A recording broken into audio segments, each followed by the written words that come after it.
जय जय सदानंद जय जय बोल दुर्गा भवानी माता की जय।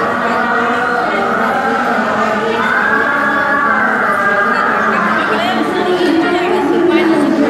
आणि आज नवरात्रीची स्वयंपाक करायचा आहे। तर मी ही डाळ शिजवली आणि कणिक तिंबलं आणि तुम्ही पाहू शकता असा राडा मी घरात केलेला आहे आणि आईला चहा करून दिला। आता मी पुरणाला चटका देत आहे।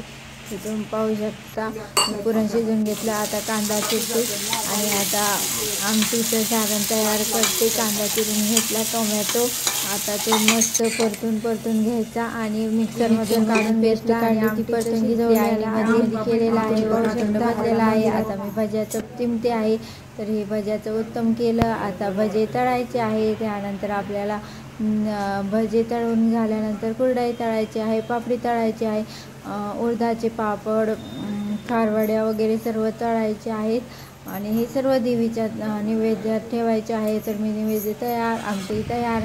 आता हे 2-3 पोळ्या लाटून घेते आणि तुम्ही पाहू शकता आता पटपट नैवेद्य झाल्यानंतर पोळी आणि आता हे नैवेद्य झाल्यानंतर आपल्याला जायचं आहे मंदिरात आणि मंदिरात गेल्यानंतर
Ver.